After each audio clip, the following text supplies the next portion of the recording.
Oh, here's Jerry. Hi guys, sorry. Hi. My Zoom decided to update right as I was joining. Of course.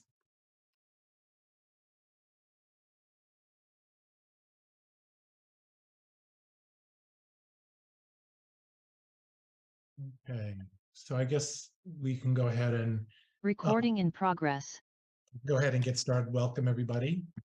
Have a interesting meeting tonight. A lot of different disparate topics that I'm sure will take the full 2 hours.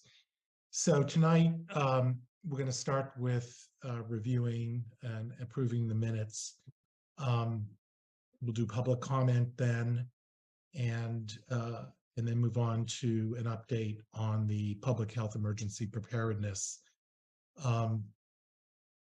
Next, the YMCA will be requesting the ability to operate a recreational camp prior to an inspection. So we'll have that to hear about. Aday has some information about regulation adoption process. And so we'll learn a little bit about that. There's a proposed amendment to our regulations for body art. And then we'll do an update on the community health needs assessment that has started and is underway. And then our usual coalition update monthly report. So without further ado, in terms of the minutes to the April 13th meeting, they looked okay to me. I don't know, Paula, Yep. Evan, Jerry. No typos, Paula, or any? Oh, I'm so sorry. No, I it's good. I did not see any. Okay, good. So there is something on, I believe, the April 13th minutes. Yes. So it's supposed to be 14 food inspections, but there was a typo. Oh, Oops, I missed it.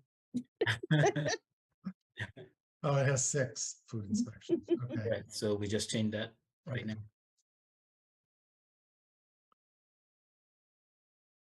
And without no other suggestions or edits, I'll make a motion to approve the minutes as amended for April 13th. Do I have a second? Paula, second. Yeah. Roll call, Carrie, Yes.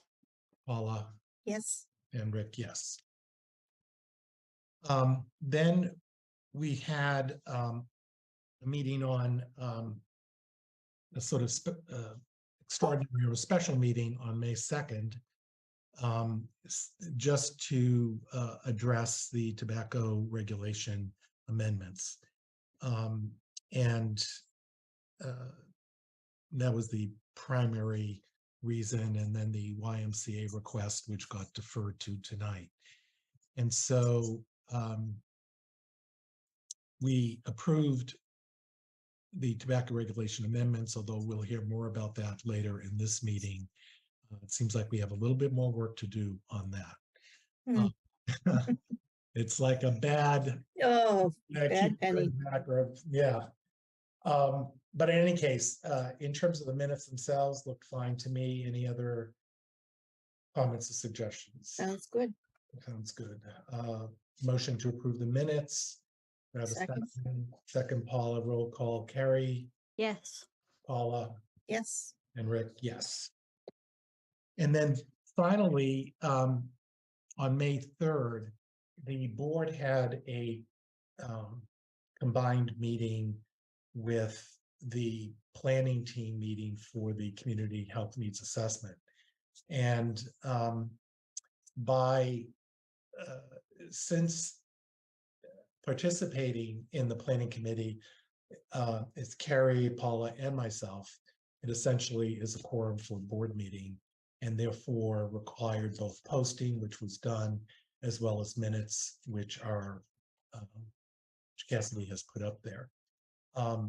And I think the minutes look a reasonable Yep. review of what was discussed. Any, Can I just make a quick comment, Sure. Rick? Not the minutes themselves, but do we want to have everyone listed like we normally do with most meetings? oh, good point. I don't think you have to do it necessarily for this one, but maybe want to make it a practice moving forward. Okay, Just the board members or everyone who was at that meeting? I'd say everyone, because it'll Okay. read a lot easier to the public, because as you read through it, Yep. Marilyn is concerned. Who's Marilyn? Right. So the Right. public goes, well, who's Marilyn? right, good point. Yep. Okay, we'll make a note of that for future minutes. Thanks, Kevin. No problem. And if you would like to wait to approve the minutes, we can do that and approve it at the next Board of Health meeting. There should be two, should there? Oh, no, the first one, I was the only member there, so that wasn't, That Sure. wasn't, Right. So we can add the names and the board can vote to approve the minutes at the next Board of Health meeting. Okay, why don't we do that? okay. Yeah, why don't we do that? Okay, let's move on to public comment. And I see several members of or at least a couple members of the public. If generally with public comment, we would ask the resident to introduce themselves, their name, their street, and limit their comments to 2 or 3 minutes. And so maybe I can ask if those individuals who would like to make a comment, I believe Mary Ellen O'Neill did email a day and stated that she wanted to make a comment. So maybe we'll start with Ms. O'Neill. Go ahead. Oops. Oh, we lost. Did we Nope, lose? just lost the picture. Thank you very much, Oh. everyone. Thanks. I have just a written statement. I'm just going to read that, so I'll stay on the point here. Okay. I'm asking the Board of Health to remove the bait boxes at Washington Park. These boxes were installed 4 or 5 years ago on the flimsy premise that dog poop attracts rats. There is no surfeit of dog waste at that park. 90% of dog owners are responsible, and there are many, including myself, who pick up anything that's left behind. The utility of bait boxes must be considered in light of their obvious danger to all animals and the application of other methods of rodent control. The picture, I hope, did everyone receive the picture? Yep. Dave said he would send that. Yep. That was taken Tuesday morning and posted on RPN. I went down and collected all that, bagged up all that exposed pesticide. The picture that I asked to be sent to all of you was taken Tuesday, right? It's the third vandalized box that I personally have come across down at that park. The area is unsupervised, not like at the library while they're tucked up against the building and there's a lot of people around. That park is open, 24 hours a day. People go down there in the evenings, night, with their dogs and other animals. It's unsupervised and it's frequented by children, pets, and other wildlife, most likely. The back entrance to that park is probably about 500 feet as the crow flies from the conservation area at Pinevale. I consider these a public health hazard, not needed, and there are other ways to contain rodents in the area. And I ask that the Board of Health see to it that these are removed. Thank you. Thanks, Mary Ellen. Thanks, Paula. Thank you for your comments. Those were very well thought out. Thank you, and thank you for listening. Sure. I think we do need to have a discussion about these and the box was the picture you sent was pretty dramatic in terms of how that poison could be exposed. And I know that we've also received some comments from Karen Herrick from the Select Board. I'm not sure if in this conversation, any of the other members of the public are here to talk about that specific item. So maybe what, let me ask you a day, when would you see an, an appropriate time to have that discussion at the board meeting? Because Now. we're a real concern. You can do it now. You're ready. Okay, so let me sort of start. Um, I have a presentation that I put together with graphs and, data. So Oh. if you want me to show that, I can. okay, you mean we'll have a database discussion? That would be good. Correct. Okay, Yes. Go ahead. Could you please show the reports? Cassidy? Thank you very much. So typically, the park gets inspected once a month.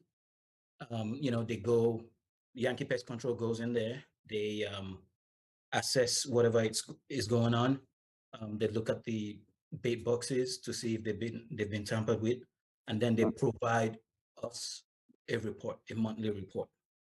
So what Cassidy and I have done is we've compiled the report, and we also isolated the dates and the activity levels, and then we came up with a graph just to show you the correlation between the seasons and the activity levels. So we'll start off by showing the inspection report. So typically, this is what we get. No. Cassidy, I think you had it right. before. yeah. Oh, you can see my, I Yes. never know which screen I'm Okay. on. Okay, there we go. Yeah. So if you look at this report, we're looking at January 19th, 2022. If you look in the highlighted section, hold on. Let's just go through the first one, where it says general comments and instructions. So it says, I inspected all exterior bait stations around the perimeter of the park. A minor activity was found in bait stations throughout. Bait stations near the tennis court were fully consumed. I installed new bait into stations as needed to continue to monitor and control mice and rats foraging around the exterior. So every month we receive a report from Yankee Pest Control, and this is just for January 2022. Now, if we scroll down to June 15th, 2022,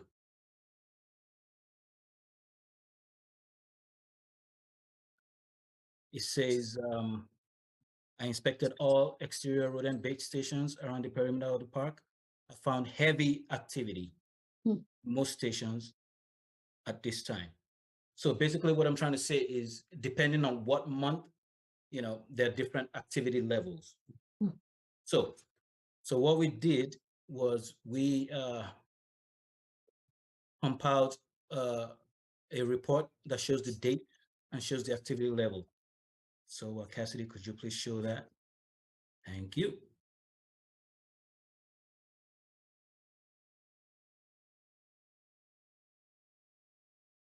All right, so this is just a brief summary from January 2020 to April 2023.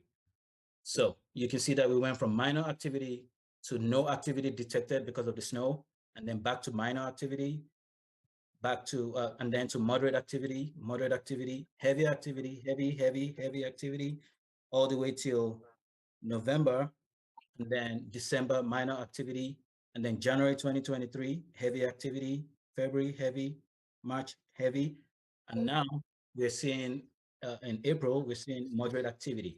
So we compiled a graph based on the dates and the activity level.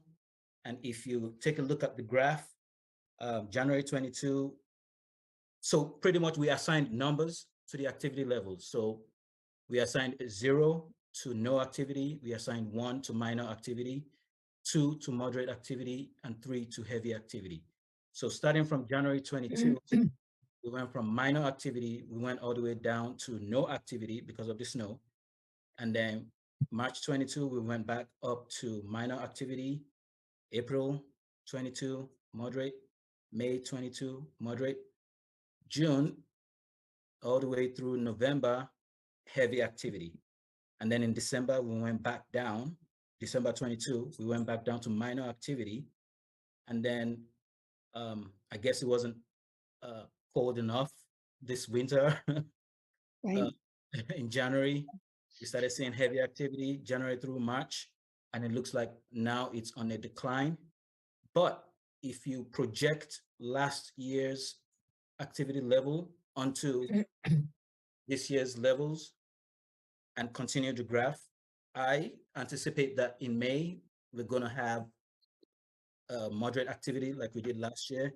And probably sometime in June, it's going to shoot back up to heavy activity. That's just, my opinion. So the conclusion I could draw from this graph is in the summer months, we have heavy activity of, heavy rodent or rat activity. And then in the winter months, we have minor to moderate activity. So we're in the spring at the moment. And based on this data that I'm showing you, we're approaching the summer months, and there's a high possibility that, we will experience high, heavy activity starting June through November. So I will just hand this over to the board to see if the pros outweighs the cons, and see if you would like to continue baiting the park at least through the summer months, or if you just want to eliminate the baiting in total, in its entirety. It's up to the board. Paula? I think Carrie had her hand up first. Oh, Carrie, go ahead. Thanks, Paula. Thank you, Rick.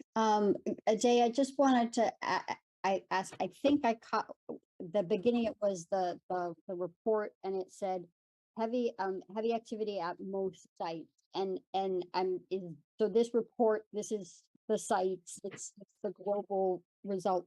Do we know for so? Okay. So I guess it's a two-part. Sorry? I'm listening to Mariella and I sent her an email. That's all I'm gonna do. I'm sorry. Nancy, your mic's on. Oh, well, that's sorry. Well, I'm sorry about that. Thanks, Kevin. I was confused. Okay, so I'm sorry if I missed it. So the sites generally, we have heavy activity, and you're recommending based on that, and I understand that we continue with the program as it is, or you're suggesting that the data shows us that we ought to continue the So program. at this point, I'm not making any recommendations. I amended that statement. Good.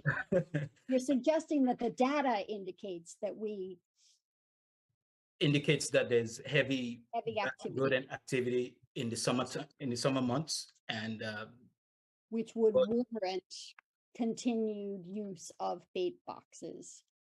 potentially. Okay. How many sites do we bait? Sorry. From the health department, we bait 2 sites. Okay. We do Washington Park and the Embankment. I don't have the exact address. That's okay. Okay, thanks. Paula? The bait itself, I assume I think it's usually some sort of a blood thinner that they use to kill the rats and mice. Warfarin, correct. Yes. So, are there any known less toxic alternatives? Absolutely. They have those, and which are more expensive. Also, I've been told that, and I don't know how this sounds. I don't know if it sounds crazy or not, but I've been told. It was crazy. I like crazy. I would not like to name the person that told me that, but I've been told that some of the bait boxes have been sabotaged to support the movement towards eliminating the bait boxes from Washington Park.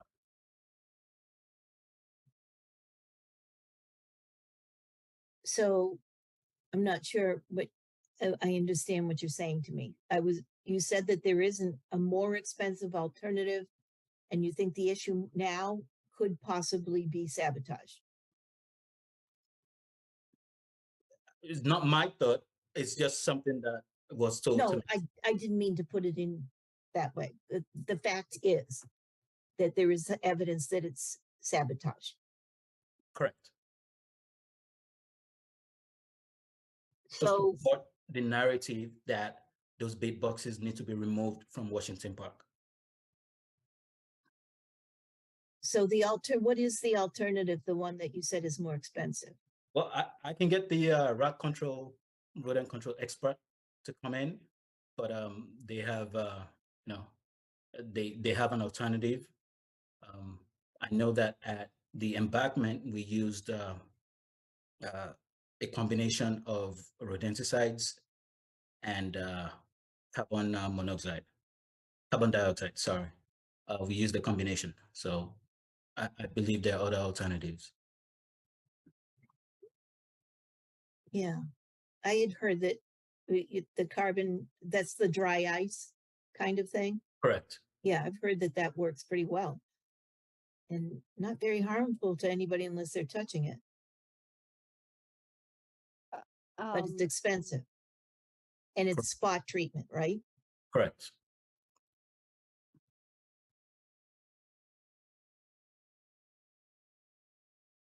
I'm drawing back to Mass Environmental Health Association meetings that I've attended, and I had the pleasure of enjoying a session by a rodent expert. And there were concerns about the use of dry ice. That I was looking through my notes and I can't find it, but it was a fascinating it was a fascinating presentation, and the dry ice was not a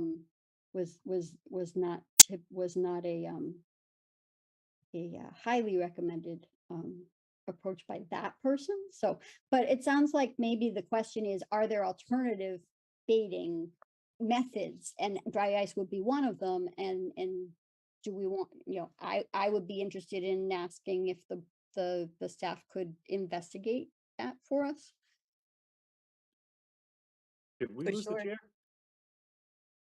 Yeah, we did. Cassie, Yeah, did we Rick lose he the had, chair? he had an outage in his house, so he's going to be calling in. I just Oh. sent the We did, information. Dr. Lopez. Yes. Yes. Okay. What's going on? It's a crazy night.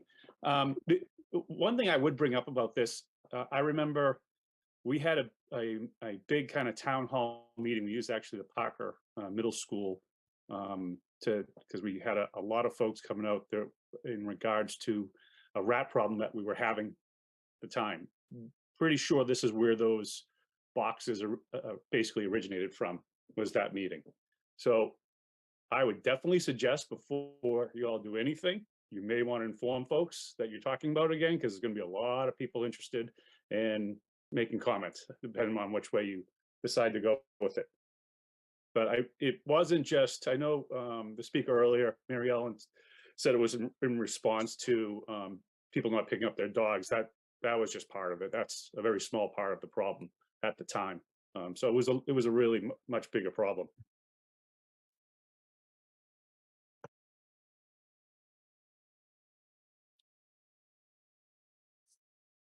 So it's a matter of larger concern. And then there's also the question of whether we What you use, want to right? get some additional information about methods And- related. Kerry, just to be clear, you are the acting chair. I know, I just dawned on me. That's why I hopped in. Thank you, Kevin. Yes, acting chair for the moment. Rick, where are you? So that's, so kind of two pieces, like there's a community engagement aspect, Kevin, that you're talking about, that we Yeah, ought not be I would just suggest. making necessarily making a decision is what you're suggesting. And then there's the question of interest in identifying what are other methods, while we're considering the topic.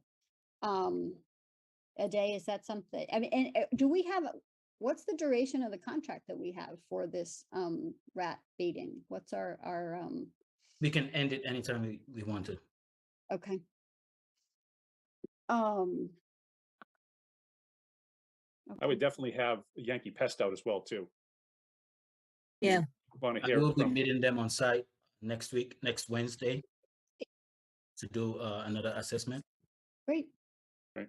So a day, is that something that you could, that the staff could do? Could I identify, get some information for us on other methods? And not rely on my reaching back into my memory banks. Absolutely. And I'll get the cost as well. Right, Yes, please. cost, effectiveness, pluses, minuses, and the like, for, existing method and any other recommended methods or methods used. And maybe they'll prove me wrong on the dry ice. But, okay. Anything else that we need to do with this matter? The question of the embankment, can someone correct, Kevin, maybe you can correct, is that the area across from Coolidge where the playground used to be? Because I remember they had a issue with rats there then. It is around Auburn Street. Auburn Street. Okay. So related to I know there was, right, was there an issue with construction in that area? I Yes, think. the water tower. And I Oh, remember okay, you okay, mapping for us and showing us rat, some Correct. Harborage. yes, okay, When we did the mapping, Yes. it was associated with the construction at the water okay, tower. yes. okay, I that makes sense. remember now. I didn't recall that from that meeting a number of years back. Okay. Yeah, no, it was more recent. There was a great map of identified harborage locations. So yeah, that's probably a helpful piece of information for our next meeting. I guess we're gonna talk about Yes. rats next week. Next month. So in the meantime, the place has been cleaned up, and thank you, Mary Ellen, for doing that. And do we need to have any other provisions on checking the sites, or we'll just close this out? Don't have to make a decision tonight.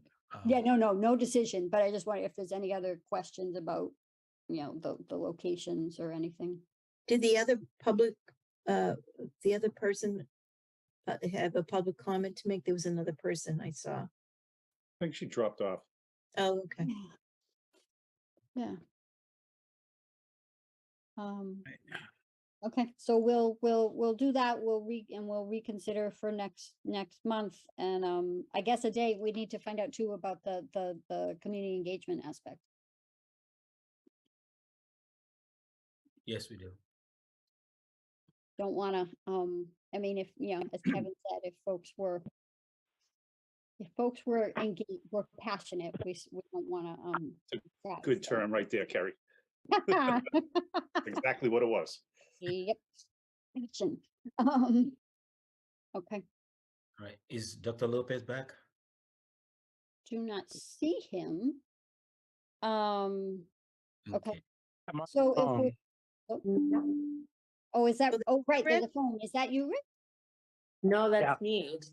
I'm here on the phone, Jerry, too, because my Wi-Fi went out. Oh, okay. All right. Okay. So maybe we can So, move to the next item. Yeah, unless there's any other public comment, but seeing none. Yeah. Okay. So then, well, fun. Alright. So the next item is the public health emergency preparedness update for Region 3, and it is my pleasure to to say hello to my colleagues, Beth, Robert, and Felicia Balby, who are affiliated with the Region 3. And in full disclosure, Beth, I guess, would be I have the same role as Beth does in a different region, and collaborate with a different person from the state. But yeah, Beth and I do the same kind of work. And it's a real pleasure to get to see both of them in a different setting. So, Ajay, you invited them. I don't know if you all had Yes. anything So, to say. yeah, so as you all know, Reading is part of the Region 3B Public Health Emergency Preparedness Coalition. And, you know, due to the growing interest in what the coalition does, you know, we have asked Felicia Balby and Elizabeth Robert to give us an update. Felicia is the Senior Preparedness Planner for Office of Preparedness and Emergency Management. And Elizabeth, the Emergency Preparedness Manager and HCC Program Manager for the MAPC. Right, welcome. Thanks. So thanks everybody. So I'm Felicia. And I guess I'm going to kick it off. I'm going to give you kind of a general overview of the grant itself. Because I don't think you can understand what we do without having an overview of the grant. So after 9/11 happened, the Center for Disease Control and Prevention was established by the enactment of the Public Health Security and Bioterrorism Preparedness and Response Act of 2002.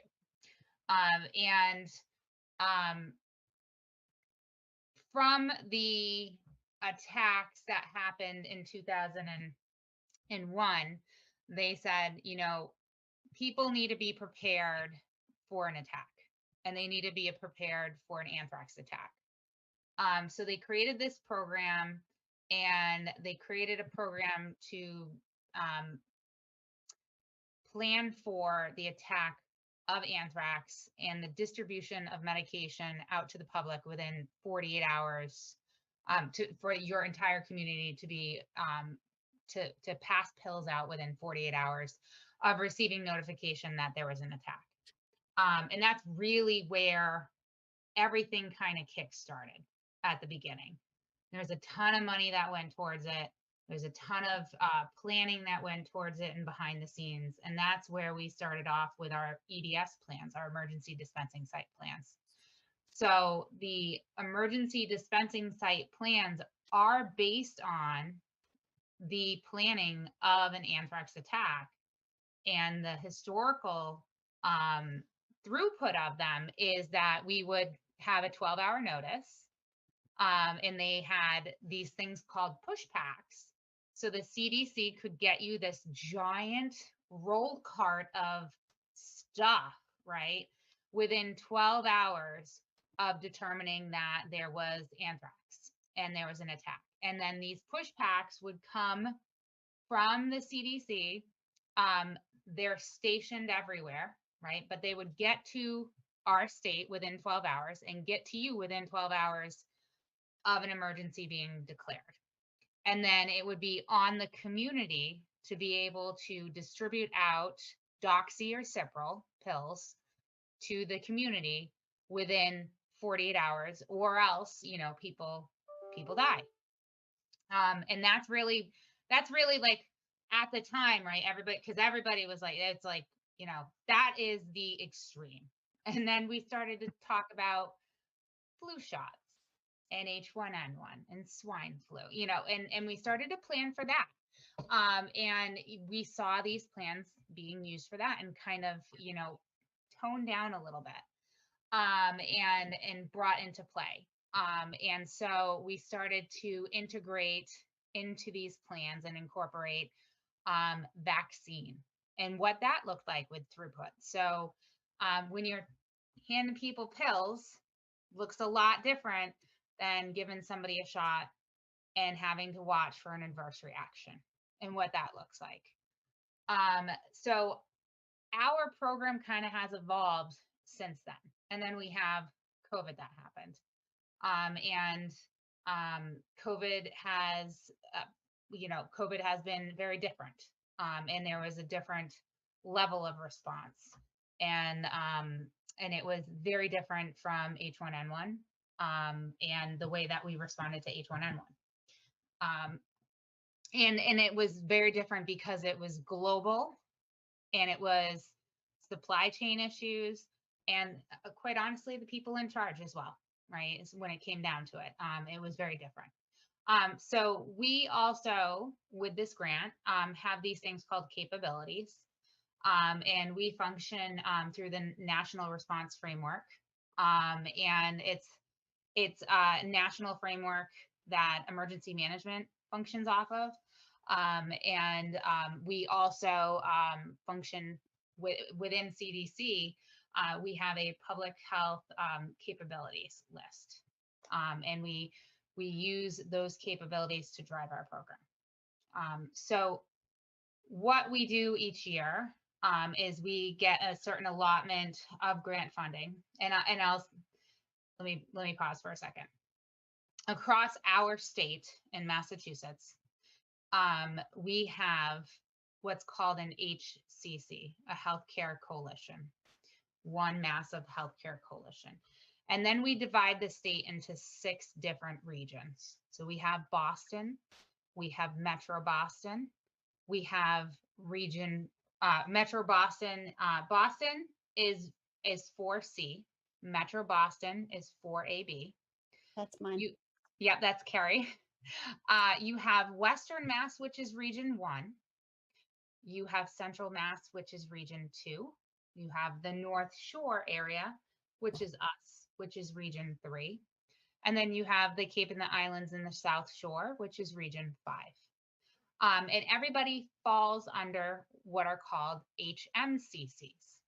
So a smaller delineation of an HCC, a regional HMCC. So if you think about them as like regional health coalitions, right? So Kerry leads the 4AB one, Elizabeth leads the region 3 one, and there are other representatives that lead each other region. And then what happens is in each region, it's broken down a little bit further. Some regions are all together as one. So region 2, for example, has 87 communities and they are one coalition. 4AB used to be 4A and 4B, and they used to be two different coalitions, and they have merged into one. So they are now 4AB, we call them. 4C is just Boston, so it's one. And we in region 3 have 5 different coalitions. We have 3A, 3B, 3C, 3D, and 3E. And you guys fall under 3 Bravo, so 3B. And out of your group, there is a pool of funding. So each region gets a pool of funding, and then each coalition gets a piece of funding from that pool of funding. It's based off of population and your community's population based.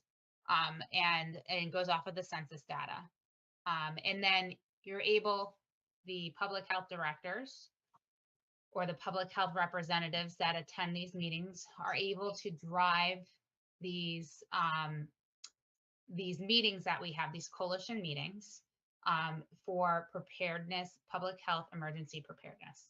And we're able to, the last several years, the focus has been entirely on emergency dispense site planning and preparedness, and really making sure that your dispensing sites are updated, up to speed, and that you're getting equipment that you need for your emergency dispensing site. And this year, for example, we have given a little bit of a broader deliverable that is opening it up to mass care, which gives a little bit more flexibility on it just not being about your emergency dispensing site plan. I'm going to pause. I'm going to see if Beth wants to talk a little bit, and then we'll come back and see if it's a lot. And we tend to have people have these massive, large eyes after we talk a lot about like, hey, welcome to this. And everybody has that, like, I got, splashed in the face with a fire hose look. We do not expect you to get this right away. And we really just want to give you a brief kind of overview. Aday is your kind of specialist, and Carrie is too. Don't let her surprise you. She's your SME when it comes to this stuff. So Beth, you want to take it away with some of your stuff? Yeah, sure. So public health is one piece of this grant. So in my role, I work with what we call our core disciplines. So that being public health, long-term care, community health centers, hospitals, EMS, and emergency management. And at my level, my goal is to bring all of the healthcare facilities in the region together in order to collaborate and facilitate communication and resource sharing across the region. So the goal would be that we make those connections and that each of our healthcare facilities are aware of the different so different resources and different capabilities of all the healthcare facilities prior to emergencies. And then we also have a 24/7 duty officer role. So myself or my other colleague are on call 24/7 for any of our core disciplines to reach out to in the event of an emergency. An example of why a public health department may call maybe for a measles outbreak, and if they're looking for assistance with trying to contact individuals that may have potentially been exposed for that. And then, sometimes our long-term care will reach out if there's power outages, or our hospitals may reach out for actual like physical supplies or beds. So we do it. We also at my level work to do all of the purchasing and procurement for our public health departments. So that funding that Felicia mentioned, there are some parameters as to what can be purchased with that funding. We have a grants management manual that we have to follow, and we also have to tie it back to the grant deliverables as well. So there is some parameters around that, but Felicia and I work with our public health to try to get the purchases that they would like, as long as they're in line with what we can do. Felicia, was there anything else you want me to mention? I think that I think that's a broad overview. Carrie, is there anything that you would like us to call out, or that you have specific asks of what our region does that might be slightly different that you want to know? I guess so. I think the parameter, it's infectious disease, right? So we did some work. I would just go back in history a little when you're talking, Felicia, about the anthrax, and then it's tularemia. We went through all of the different infectious diseases and the assessment of what would the impact be, and how big a population could be impacted, what were the necessary interventions, what was the likelihood, et cetera. And we do a hazard vulnerability analysis that all the disciplines participate in, and that goes through all sorts of hazards like tornadoes and wildfires and any variety, right? So there's a broad range. It intersects in some ways with emergency management. I was curious, and I'd been asking Aday, because Region 3 structured differently, as you said so clearly, differently than 4AB, and y'all have the smaller subgroups, and I was interested in what the specific subgroup priorities and work was this year, and curious about the EDS site, EDS plan review, and the like. So that was where I was coming in, was trying to understand how it's working. Sure. So, okay, so let's take the deliverables that we have currently, right? So the way that we operate in Region 3 is that we operate with a planner and a coordinator. And so we have planners and coordinators. We define those roles with Department of Health defined those roles in roughly, I think, 2018. We sent out like what those roles are. And they've kind of morphed, as time has gone on. And it's dependent on the deliverables to each year and what that looks like. And what we have done is we've separated out and distinctly separated out the planner and the coordinator. And Beth, because she is because she's the HMCC, but she also is embedded underneath the sponsoring organization. So the agency that receives the funding works to outline the scope of work for that planner and that coordinator. And the chairs work to, and we kind of we get the chairs to come in and say, yes or no, we like this, or we don't like this. And then they go out to bid. And what we have had is we have a company, so VME Strategies, won the bid for the planner for all 5 coalitions. And won the bid for the coordinator for 4 out of the 5 coalitions. And the 5th coalition opted to stay with the HMCC well, not the HMCC, the sponsoring organization's staffing.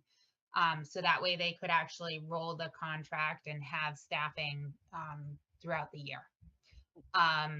Versus having to put it out to bid, because they would have to do that. So that's so we really have VME for most of it, and then we have 2 staff members that have been and there's 2 of them because if somebody's out, they have a backup that do the coordination role in one of our coalitions.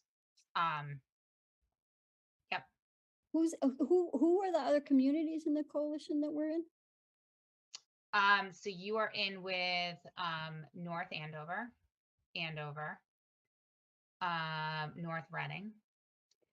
You are in with William Linfield, yeah.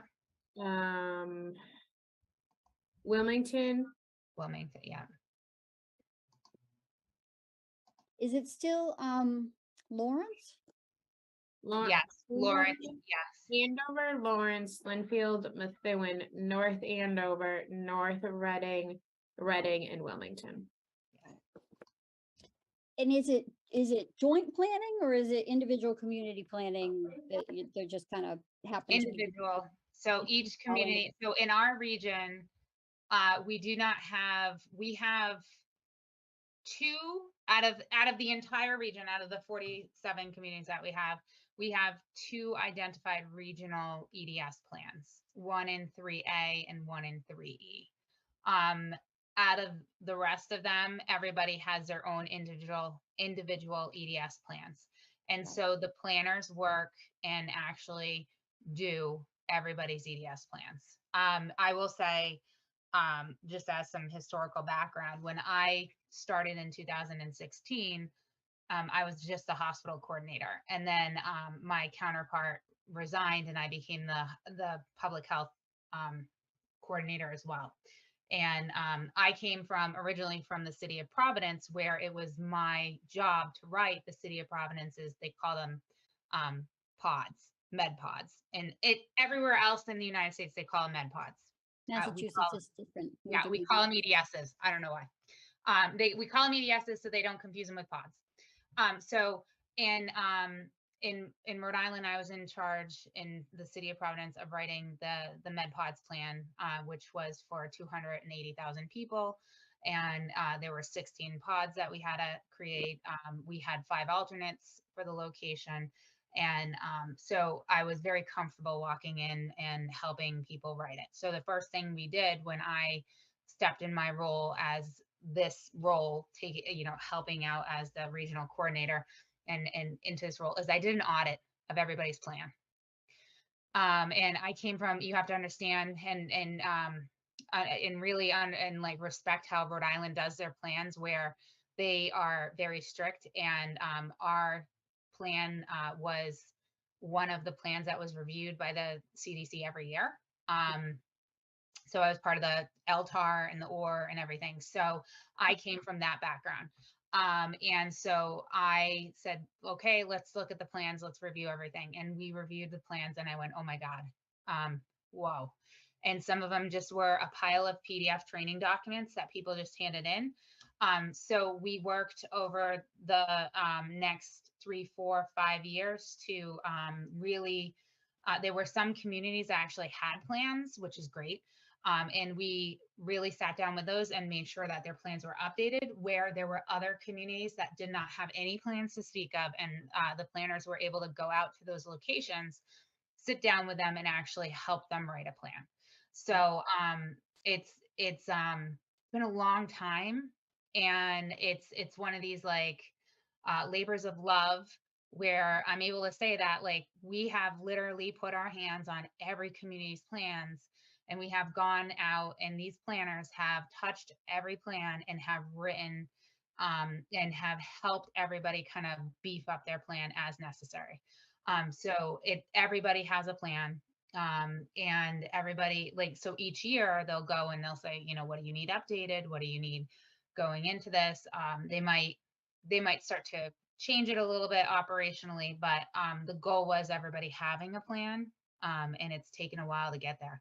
But So, so the plans, I know, so I actually, Felicia, I was part of the board of the health during, I stepped up during COVID. I joined the fund in June of 20. I couldn't not. But anyways, so I know the plans. So the plan is our tool, and it's really the value add for the community, because it's a organized plan of how a shot or a pill can be dispensed. What would be the layout? What would be the setup? What's the proper what's the best location in your community? Who are the people who should be assigned to specific roles within that?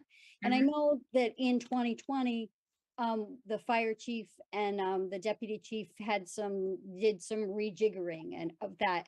Is that has that information flowed back up, and does that get incorporated into the plan? Yeah, so it can be, and it would take the contact. So a day can, and when a day speaks with the planner, because the planner will reach out and say, what do you need updated? And do you have anything to put in there? And he can relay that information into the plan, and the plan can be updated appropriately in that sense. Yeah. Right. And it's a funny thing, because while it's a public health responsibility, it's totally one of those cross community. I mean, it's the whole community, right? So, I mean, I know, Aday, you work closely with Chief Burns and other folks, and with Chief Clark, and yet it's never just a single department kind of running one of these things, even though it might be a public health clinic. Because you need security and you need the expertise, maybe you need the EMTs and the like, right? So you've had some opportunity to talk with the planners and kind of sort out what our plan is and the like, yes? Well, I haven't. You've been busy. Yeah, we've been really busy. I haven't had a chance to talk to the planner yet, but once whoever it is, once they call me, we'll make everything happen. But that's the chief value add. And there's not really purchasing that happens for the community, and the point of contact would be direct through the planners. Is that right? So during our coalition meetings, so 3 Bravo this year had a tremendous amount of funding to do some purchasing, because they were able to loosen up some of the funding. Typically, they don't have a lot of funding to spend, but this year they did. And that is decided upon during the coalition meetings. So I would highly encourage, and Aday was in the last coalition meeting, I would highly encourage attendance at the coalition meetings to be able to voice the community's need for items. And this group in particular is very receptive to what a community's needs are. And it's very, Beth and I like to try to make things yeses. So our goal is to try to help you get a yes. And so we craft wording to get it to a yes. So if you're saying to it, and I think Beth said it a little bit earlier, we try to be reasonable with what your request is. And we'll be honest with you. If you're asking for something that is like not within the grant, we're going to tell you that, like, we know that this is going to be kicked back and it's not going to be approved. But we're going to say, but we think this would be, and when we talk to you and ask you about why you're asking for that particular product or item, we might find that it might be useful to get something different. And we might call out something else that might be useful to get, and walk you through that. And we have language, and we know, we have to supply a copy of your emergency dispensing site plan. Like if you're going for cold chain storage and you're looking for a refrigerator, we have to provide a copy of your emergency dispensing site plan, and supply the page number that the cold chain storage plan is located on, and this is where we kind of, Beth and I work pretty closely with the planner coordinators, and they'll call out what page it's on. We'll review to make sure the language is there. We'll make sure that the language in the request that's going in, being submitted in for purchases, are appropriate and correct. And then we'll send that upwards. So we try to get everything kind of prepped for you guys beforehand. Yeah, I would like to just make a time check, because we really need to get on to our next agenda item. But I would say that, possibly, except for Carrie, who knows this stuff inside out, the board has really not had any regular either minutes, updates, project plans, goals, nothing about this, at least for the 2 years that I've been on it. And I don't know if other boards of health are more connected. And also, I'm not sure what the role of the Board of Health is as it relates specifically to, the 3B and what we should be aware of or doing or supportive. So I think there's probably a lot here that needs to be done, perhaps on our part, to educate us on, what's going on and what the responsibilities are on a longitudinal basis. And so I think we need to talk about that probably with Aday, because it sounds like there's a lot of good work being done. And, even if it's not part of our, it could at least be maybe bulleted updates at our meetings, and minutes or other types of just written materials kind of periodically, so that we're aware of it. So I appreciate you both coming and kind of highlighting the broad sort of high level of what this is all about. And I think we need to, talk to Aday and get Carrie's insights about how we could, potentially be more educated around this, and engaged where we need to be. So I just wanted to add something. We did run a small EDS drill. I was fairly new, so it wasn't huge. At the high school, the school nurse helped me. We had volunteers, we had a flow. We do plan on doing, now that we're fully staffed, we got iPads, we do plan on doing a much larger EDS site with the flu clinics in the this coming fall. Last fall, it was only really me, and I was calling other public nurses to come help me. And it was like favor. But I've actually made some connections with some of the residents in Reading that are nurses, and going to the MHPA, the Massachusetts Public Health Nurse Conference, I also made some more connections. So we do, and Mary and all the school nurses, we do plan on doing a much bigger drill this year. Great. You also have MRC you have an MRC. So a day can actually connect with through the coalition MRC volunteers to be able to staff and help you guys out during that. They're always looking to engage, and they're vetted already, they're quarried already. So a day, if you need help with that, please, reach out to Beth and I, and we will get you connected with the volunteer coordinator for that, for your coalition. Absolutely. Thank you very much. Thank you, Felicia. Thank you, Beth, for coming. Thank you guys for having us. Have a Thank great you. night.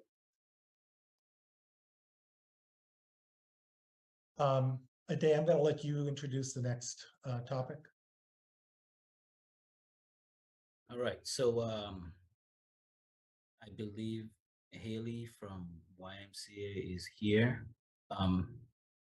YMCA is requesting permission from the Board of Health to operate a recreational camp without prior inspection. Hi, Haley. Hi. Thank you for having me. I have representing the Y today. So I think what we're asking for is actually nothing different than we've done for many years in the past. So we have a diverse group of families that attend our camps, some who pay privately and others who are using state subsidies.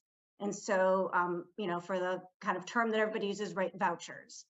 And in order to get their vouchers written for camp that starts June 25th, June 26th, and to know that their placements are set for the summer and their registrations are confirmed for the summer, we either need to provide to the voucher agencies the camp permit for 2023, or a letter, it's a template of a letter basically stating that the camp was in good standing last year, we've submitted our application, and the camp will be able to operate prior to, I get, it says prior to inspection, but I imagine prior to inspection, if that's, if an inspection doesn't happen prior to camp.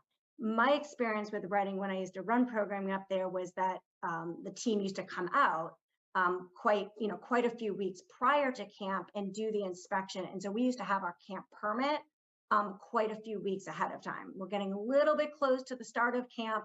I don't believe we've had that inspection. And so our families are quite concerned that they're not set for the summer. So what we're asking for is if the camp permit can't be issued yet, then this letter be signed off on that, everything is expected to be in good standing for this summer.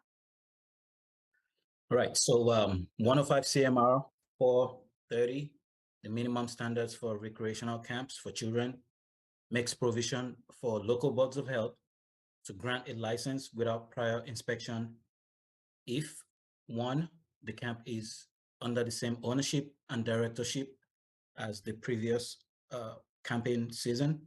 Two, if the camp has had a satisfactory inspection report from the previous camping season. And three, if the Board of Health determines, based upon the record of the camp, there is no evident risk to the health and safety of the campers.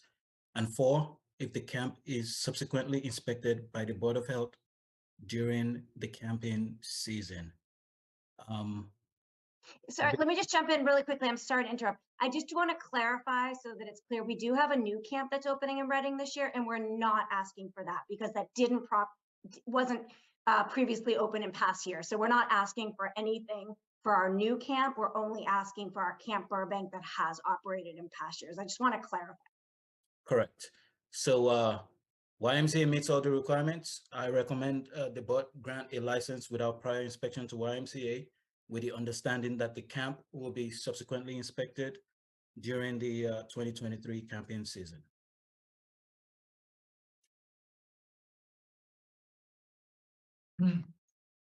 I personally am fine with that, and Ade, would the inspection be done, I presume, early in the season and not in late August? It's not something that's going to be delayed extensively. Is that correct? Correct. It should be done. They plan on opening on the 26th. So we usually conduct the inspections like a couple of weeks before they open. So sometime in June, mid-June, we should be able to have the inspection done. Okay. Great. Any comments, thoughts, suggestions? If not, then I would make a motion to approve the license per a day's recommendation, and go forward with that. Do I have a second?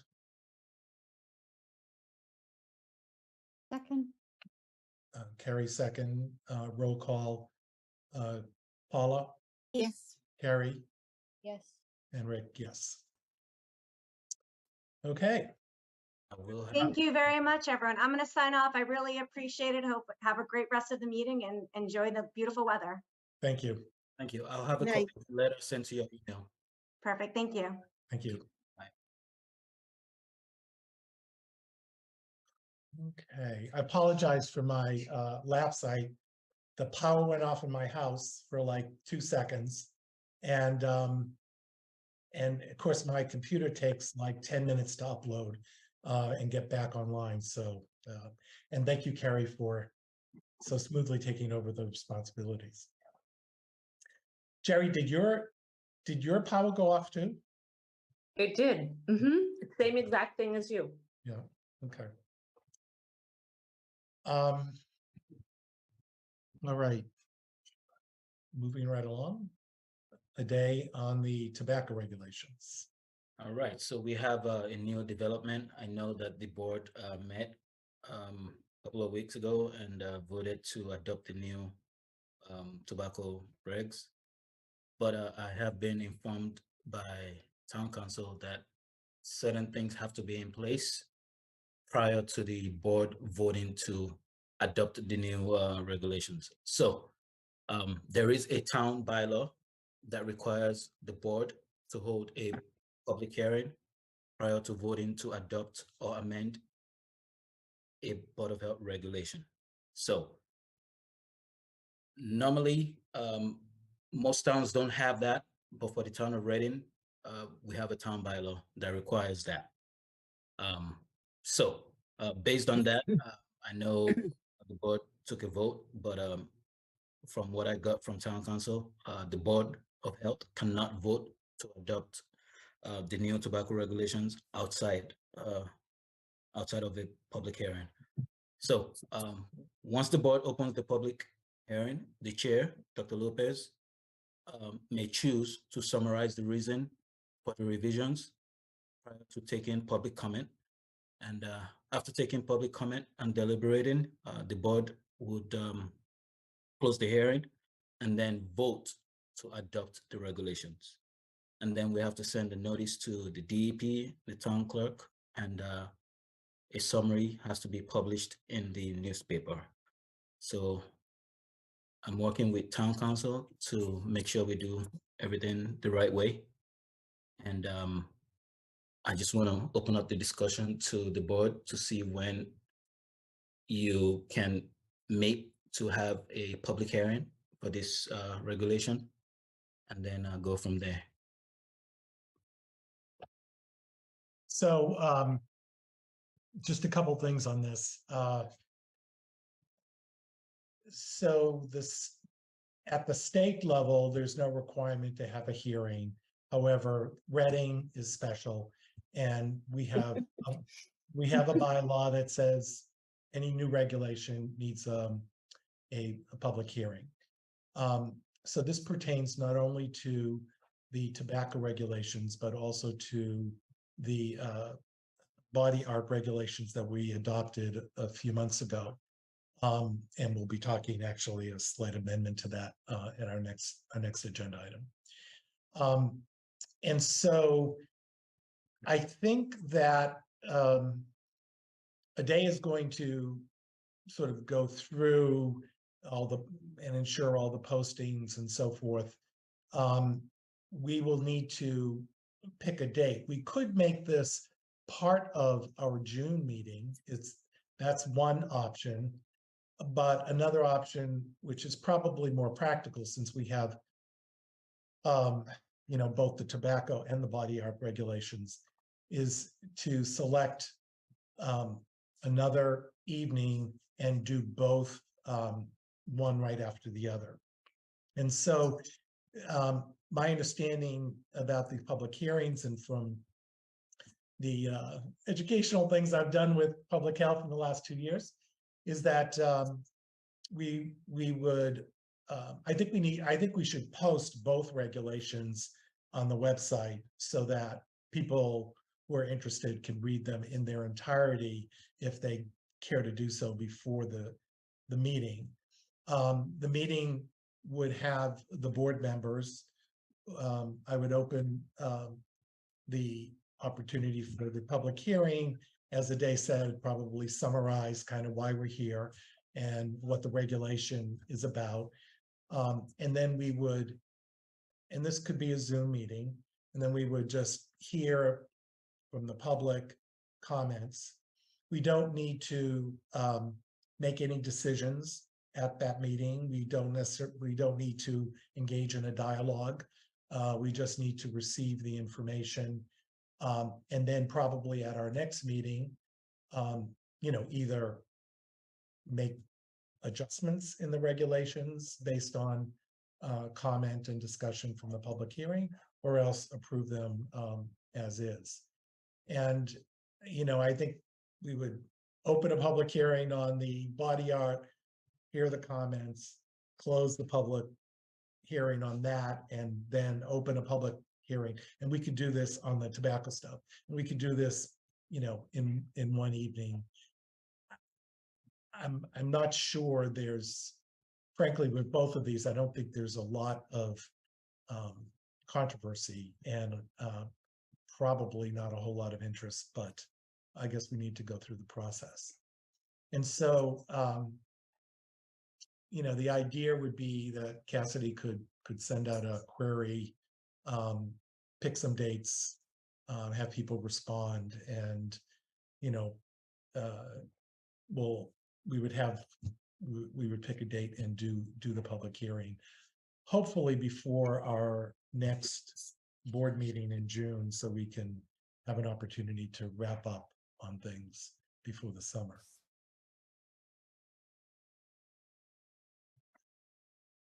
So that's kind of how I see it. Any other thoughts, comments, questions? Nope. Okay, so be looking for Cassidy's email the next day or two. We'll pick a date and we'll do that. And Ade, do you agree that we should post in their entirety both regulations, not necessarily edited or not, but just as is, so that who's ever interested would have the opportunity to read them. Do you agree? I agree with that. And I think I would work with Cassidy to put that on the website. We just have to label it correctly and just say that, okay, tobacco regulations, amended tobacco regulations, feel free to take a look. We have a public hearing on, May 24th or something. And yeah, I'll work with Cassidy to get that done. Okay, great. And I think we would post it on the Butterbelt website as well as the public health website. Sure. Yeah, that makes sense. Okay. I think after we finally approve the tobacco regulations, we should hand out cigars to everybody. We can get the bubblegum ones.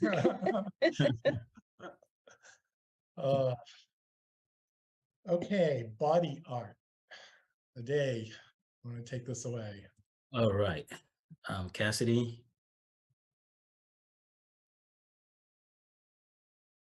So I'm gonna pretty much read off of our current regulation, so I can make my point. Ade, which one would you like me to share? The definitions or the other thing? Definitions first. Do you want body art and then cosmetic tattooing?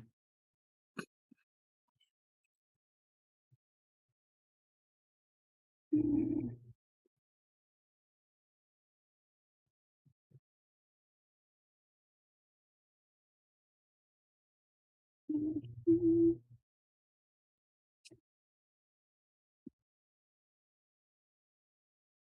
you guys see them? Yes. Okay. All right, so bear with me. I'm going to read off of the regulation. I'm just trying to get my point across, and I can get it across if I don't read from the regulation. So bear with me. All right, so this is our current regulation, and in our regulation, body art means the practice of physical body adornment by permitted establishments and practitioners. Please underline practitioners. Practitioners using, but not limited to, the following techniques: body piercing, tattooing, cosmetic tattooing, branding, and scarification. This definition does not include practices that are considered medical procedures by the Board of Registration in Medicine, such as implants under the skin, which procedures are prohibited. Let's see, cosmetic tattooing.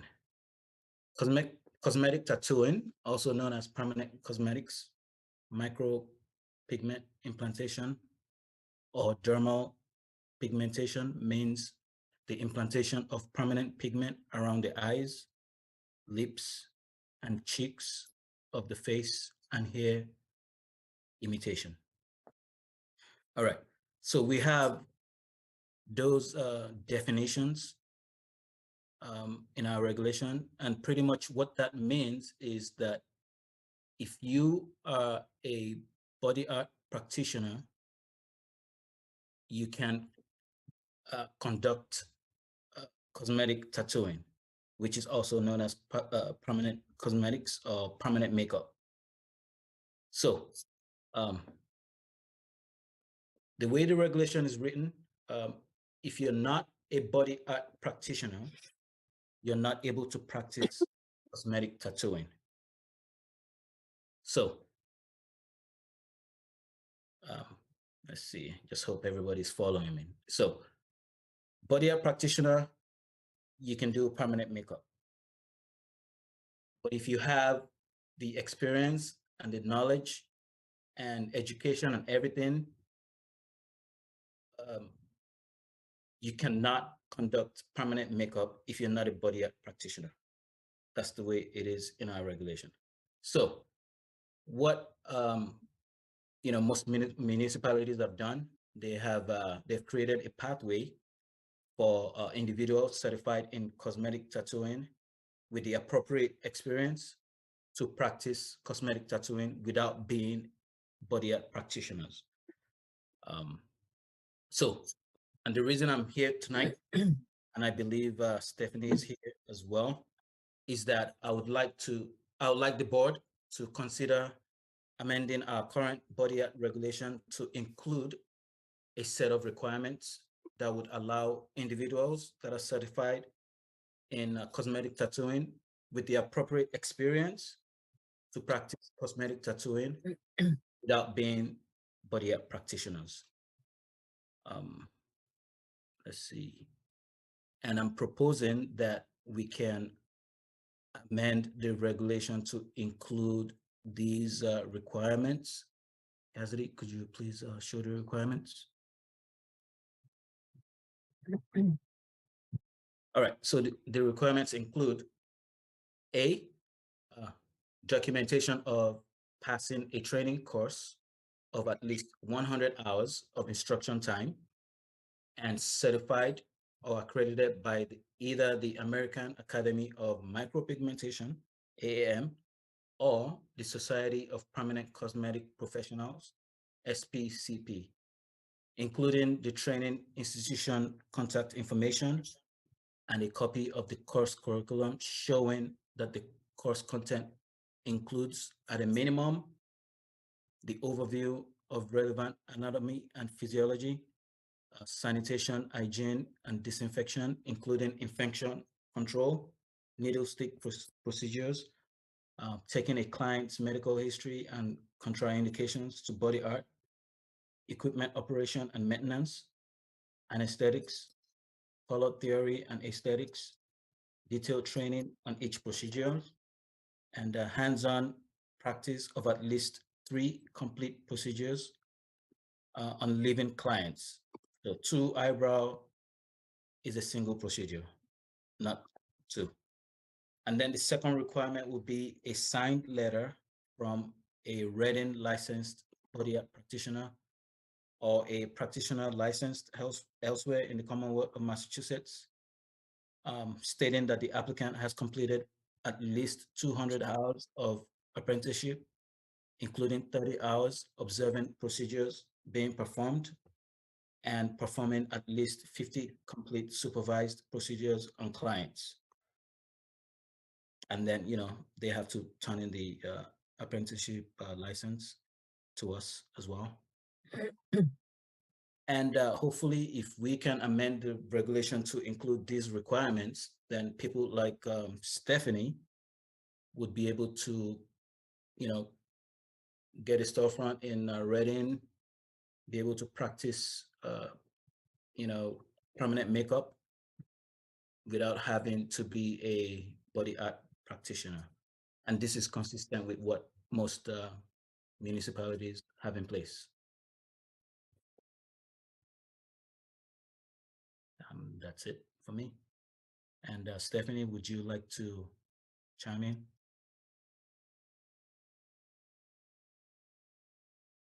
Hi, can you hear me? Yes. I'm sorry, I don't think my video is working. I don't know how to work this. No, I just really appreciate you guys taking the time to do this. I've actually been doing permanent cosmetics for 3 years. And I will say that the town actually where I did it, we had to do a year apprenticeship. So I know there's different regulations for every town. But I do have my body art license / cosmetic tattooing license from another town. Is that something that, because obviously regulations vary, that I would be able to just apply in Reading and just show like all the proof I've had for like the last few years? So those would be covered once we include the amendments. Okay, so it's okay. It's not like I have to start over from square one if I've had like history doing something. Okay. No, I just really appreciate and I really hope you guys do this, but I understand the rules and regulations and I just want to thank you guys for at least, thinking about it and hearing it. I'd love to do this in town. I mean, I went to high school here and it's just a really great opportunity. So thank you. Thank you. Thanks. Paula, did you have a comment? Yeah. Well, so Ade, the requirements, if I recall correctly, are pretty much the same as the tattoo requirements, correct? They're slightly different, but yeah, they're very detailed. Yeah. And, yeah. If I could say one more thing, I'm so sorry. With the training that we do have to learn the basic of fine line tattoos. We do outlining. We do have to learn the shading with all the different magnum shading. Same thing as a tattoo artist does, the realism. We do areolas on women that do have cancer. So we are basically doing the same thing of tattooing on people's arms or legs, but we're just doing them cosmetically. There's a lot more than just lips, eyebrows, or cheeks. Permanent makeup has actually come a really long way, and I think that's where they call it cosmetic, but it is tattooing. And I know a lot of other towns, if you have this license, you are allowed to do fine line tattoos as well, because we do have to do anatomy, physiology in college. There is a lot more to it. So I just wanted to let you guys know that. So however you guys would word that. Thank you. So from what I'm hearing, it looks like we might have to amend the definition of cosmetic tattooing as well. Mm-hmm.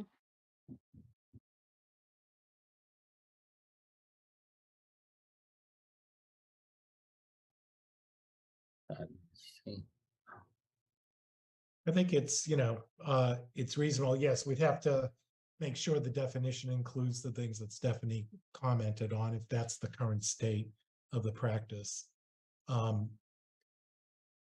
But these requirements, I think, seem fairly consistent with the body art practitioner requirements. I mean, there's some minor variation. And this would be amended. This would be just become part of another paragraph in the body art regulations. Correct. So if you're not a body art practitioner and you have all these items listed, you could potentially practice permanent makeup within the town already. And I think it's important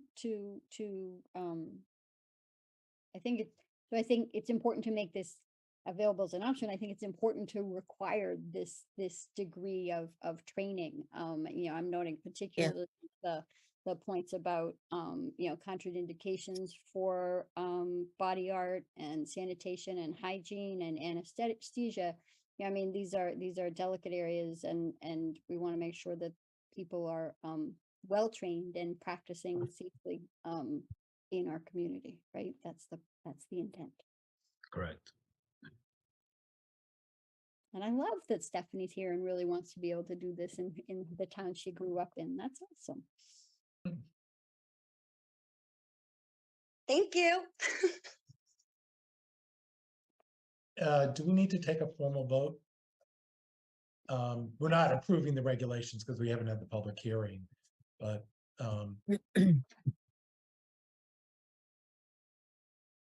what do you think of that? Add them into the public hearing, right? Do it all at once?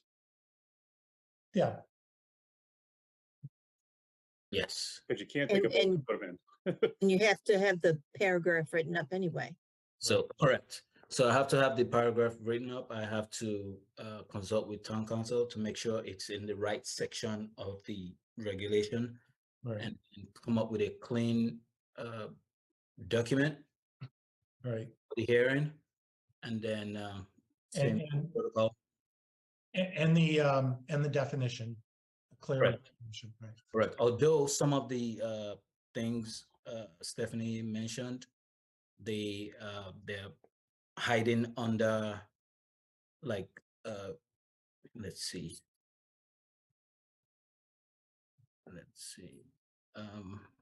You know, it's not just about the eyes, lips, and cheeks. You know, we have it under, like micropigmentation, implantation, dermal pigmentation, Right. branding and things like that. Right. So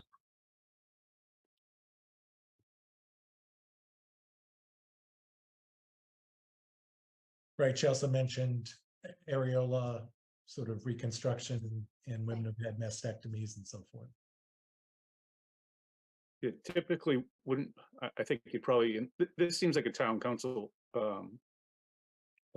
work a day, just to have them figure out what wording they want to put in there. You know, it could be as simple as comma, but not limited to, and then go,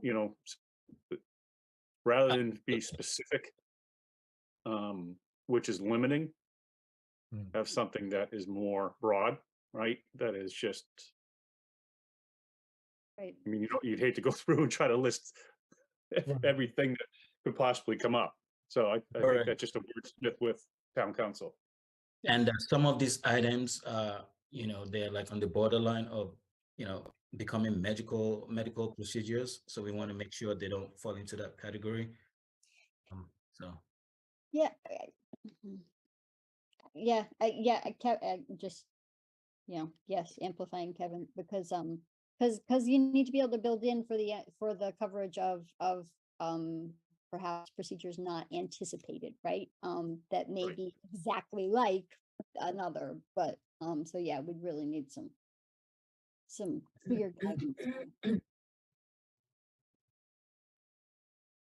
So I think the next steps will be to consult with town council, have this written up, and then provide a clean document to the board, public hearing after that, and then the board would vote.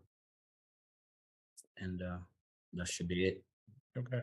So informed consent, is that part of this as well? I believe so. It should be in the, let's see. I glanced through it quickly and didn't see it. That's why I asked. Okay. Question, Paula. Yeah, we can add that in there if it's not in there. Is that informed consent for like clients to fill out? Yes, that, Yeah, a so form that you would have that would Yeah. specify. Absolutely. It's actually very important because there's actually some candidates that cannot have it done for certain medical reasons, blood thinners, alcohol use. There's a lot of things that we do have to have on our consent forms of the contraindications, things that, you know, they can do and the things that they cannot do. I Mhm. have no problem providing, you know, what obviously you guys can change it or whatever, but the other towns where I do have my license from, I have no problem sending over those just to kind of give you guys an idea, but it's absolutely needed for if we ever tattoo anybody. Same thing with body art. You absolutely have to have consent forms filled out, kept on record for at least 2 years. Same thing with certain things that they can do require doctor's notes because it is tattooing at the end of the day and you cannot do it on pregnant women. So yes, Yeah. consent forms are definitely needed for sure. So would it make sense for Stephanie to send you a copy of her consent form for town council to take a look at too? No, this is just a rough draft of the requirements. We'll finalize the requirements and, fine tune everything and then go from there. Yeah, Okay. she doesn't need to send anything at this point. It's just a rough draft. Okay. And I'm just informing you, the board, that, we're thinking about doing something like this. That's what. Okay.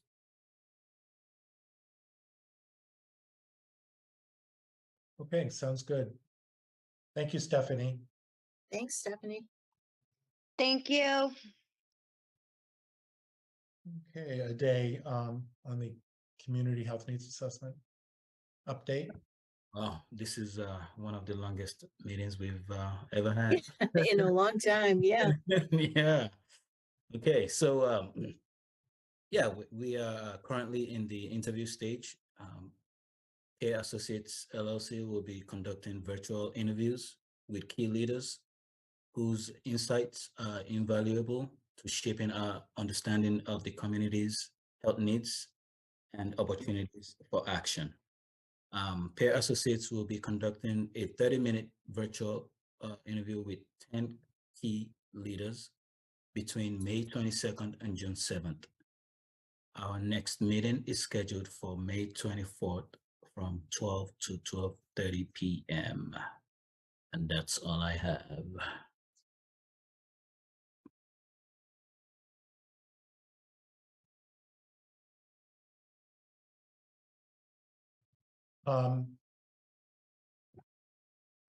At some point, I don't know if it was in the materials you sent out, I mean, the minutes.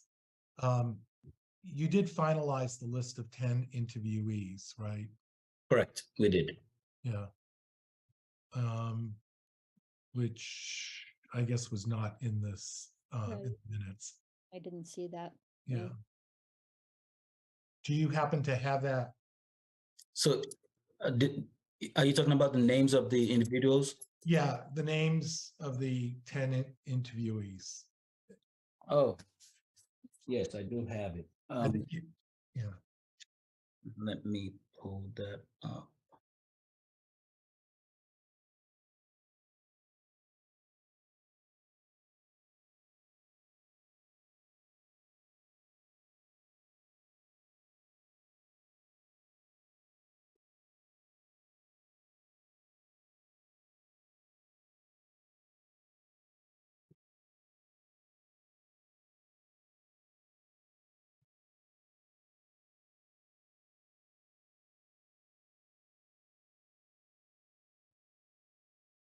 Hey, Cassidy, I think you have it.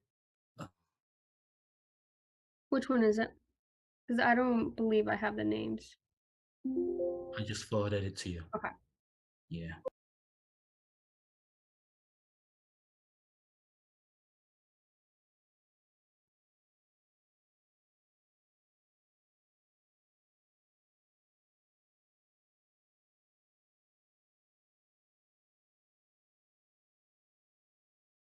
All right.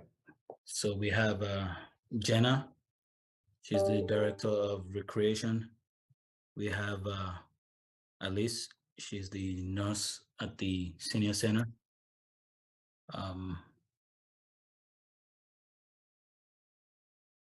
We have Catherine Gallant from the Reading Housing Authority, Chief Barnes, and Fire Chief. We have Fidel. We have Erica. We have Marilyn and Sudeshna. And the school physician. I emailed Mary, and Mary sent email to the school physician, so he should be participating as well.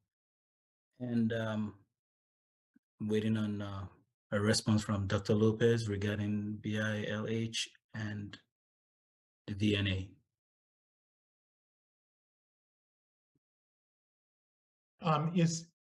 Is Mary going to be, as I recall at the meeting, her name was floated there as someone who would actually be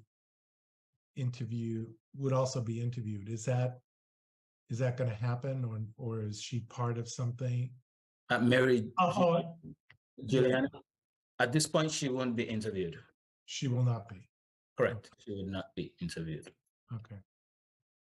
Now, if we don't get anybody from BILH or VNA, then we need to find an alternative. So. Right. Right. Okay. So yes, and I am working on that. I don't know how it's all going to play out, but I should know in the next few days. Okay. And I believe 6 to 7 individuals have already signed up on the calendar to be interviewed. Okay. It looks like we're making good progress. Mhm.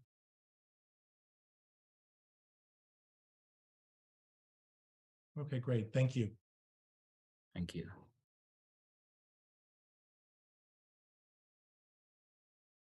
Kevin, any updates on the coalition?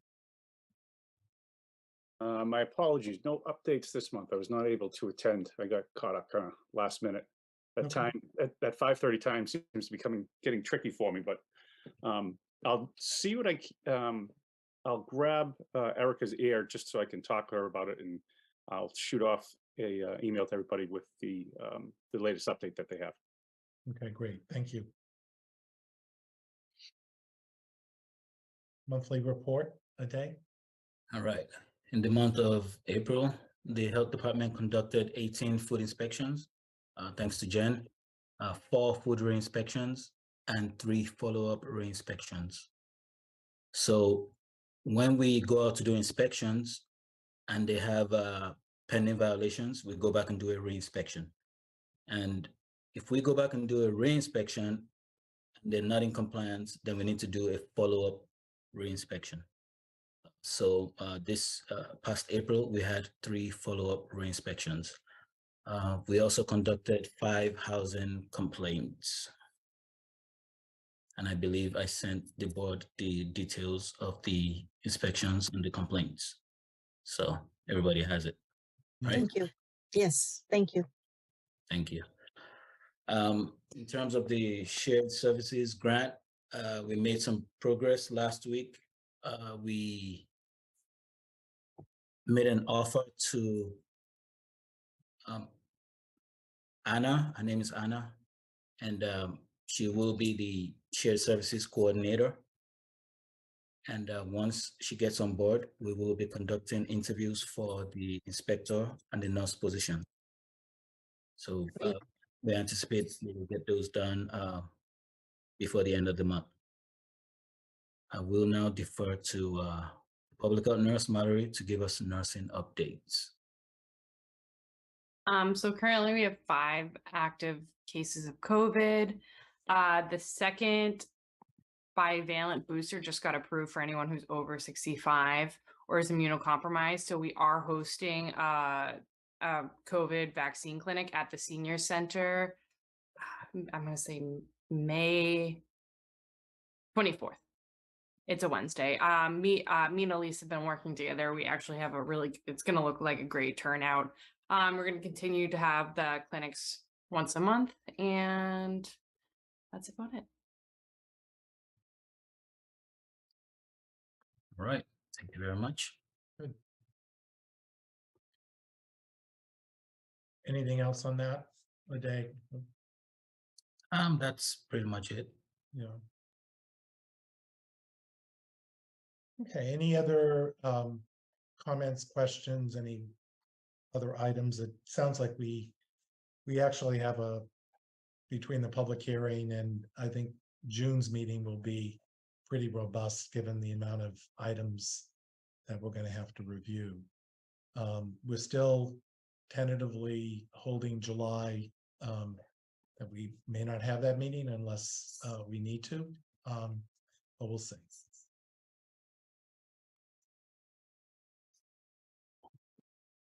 Any other questions, items that we need to discuss?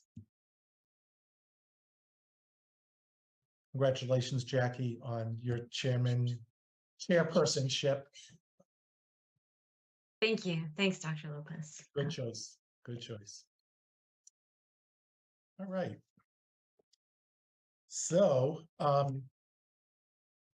guess I make a motion to adjourn. Do I have a second? Go, Carrie. Carrie second. Roll call, Paula, Yes. Carrie, Yes. and Rick. Yes. Good See you night, all everybody. soon. Good night. Take care. Bye. Bye. Enjoy the Good night, weather. everyone. Thank you. Recording stopped.